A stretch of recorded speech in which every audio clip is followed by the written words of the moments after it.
Hey petit Waster, comment tu vas? Bon, aujourd'hui, j'ai envie de te parler du mal, du sombre, du dark, ou plus particulièrement ce qu'on appelle la dark place au CrossFit. Ça te fait flipper? No! Que ta réponse soit oui ou non à cette question, si tu t'attends à voir une vidéo sur le dopage aujourd'hui, eh ben dis-toi que c'est pas du tout le sujet. Alors pour le découvrir, direction la vidéo.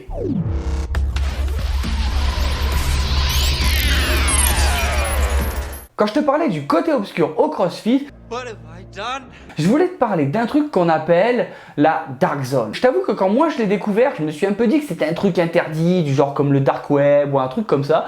Mais en fait non. Et j'ai poussé le délire en faisant quelques recherches et je me suis rendu compte que c'était la zone que tous les pratiquants de haut niveau voulaient atteindre. Tu bluffes, Martoni. Parce qu'en gros, cette zone sombre, c'est la zone où tu es le plus performant quand tu WOD. Pourquoi ? Ben, je vais essayer de te l'expliquer. Tu vois, quand tu es en train de WODer, que tu es en train de bien en chier et que tu te dis que tu vas probablement crever avant la fin du 10 cap, à ce moment précis, ton cerveau, il va te donner droit à une des deux situations suivantes. Putain, j'en peux plus, ça me saoule, j'en ai marre. Et lui là-bas, il a l'air d'aller putain de vite, moi je vais encore avoir 2 tours avant de finir, et lui va me regarder, j'en ai ras le cul. Dans cet état d'esprit, tu sais que ton mental il a explosé et que tu arrives à rien faire. T'es plus du tout concentré et tu commences à t'évader parce que c'est la seule solution de repli que tu as trouvé pour justifier tes perfs de merde. Genre si je peux te donner un exemple, le dernier Murph que j'ai fait, après avoir fait très intelligemment une séance d'haltéro 1 heure avant, Il est con lui, hein. ainsi que aucun jour de repos depuis à peu près une semaine, et donc clairement au milieu du WOD, les sentiments que j'ai ressentis c'était la déchéance, la mort et une envie extrême de rentrer chez moi. Et ce moment, c'est clairement pas la dark zone, c'est même totalement l'inverse. On pourrait dire même la light zone, tu vois où je veux en venir? La lumière au bout du tunnel, tout ça, tout ça. Si tu t'es un petit peu intéressé sur les vidéos que j'ai faites sur la préparation mentale, le moment qui reflète le plus la dark zone, c'est celui où tu es dans la fluidité. Qu'est-ce que c'est ça?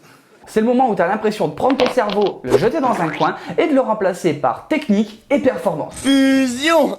Quand tu rentres dans cette phase, tu es en mode... Et la seule chose à laquelle tu penses, c'est la victoire. C'est à ce moment où tu te rends compte que ton mental, c'est peut-être pas autant un chips que tu penses. Et que c'est lui qui va faire la différence et te permettre de gagner. Mais ça n'empêche pas que quand le timer il va sonner, tu vas avoir quand même l'impression de crever. Parce que mine de rien, tu vas te donner à fond. Et même plus qu'à fond. Mais ça, tu t'en rendras compte un petit peu plus tard quand ton cerveau il aura repris sa place initiale. L'avantage quand tu es dans cet état d'esprit, c'est que c'est là où tu vas savoir si ton entraînement il a été efficace. Parce que tu deviens littéralement un robot. Waouh, on n'en est pas encore là. Tu vas exécuter tous les mouvements que tu connais de manière méthodique, mais bon, ça veut aussi dire que si tu t'es entraîné comme de la merde, bah, tu vas ressortir des mouvements et comme de la merde. Et le pire, c'est comme tu es à fond, bah, tu vas penser que c'est bien. Génial, hein? Il y a quand même une vraie question, est-ce que cet état, il est cool ou pas? Et bien majoritairement oui, parce que c'est le stade de la performance. C'est le moment où tu pourras pas faire mieux. Tu pourras être que satisfait d'être entré dans cette zone de bien-être où finalement tu pourras te dire j'aurais pas pu faire mieux. Maintenant attention, faut pas oublier que performance, ça va pas forcément avec santé. Alors si tu vas à fond et que tu dépasses tes limites, bah oui, effectivement, tu n'auras peut-être pas pu faire mieux, mais tu risques aussi de te blesser. Et là tu l'auras compris, c'est tout de suite plus embêtant. J'avoue. Alors comme toujours, fie-toi à tes sensations, apprends à te connaître, gère tes limites et surtout récupère après. Et je t'assure que quand tu arriveras à gérer cette zone, ça fera de toi un tout autre athlète. Bon et sinon toi, est-ce que tu as déjà eu cette sensation d'être au top de ta performance et d'aller à fond quoi qu'il arrive et que tu peux pas échouer? Tu peux le dire en commentaire comme ça, on pourra en parler. En attendant, la vidéo elle est terminée. Si t'es pas adaleux, laisse un pouce bleu, abonne-toi. Si tu veux rejoindre la team et voir un petit peu plus de l'envers du décor, n'hésite pas à me rejoindre sur Instagram et Facebook.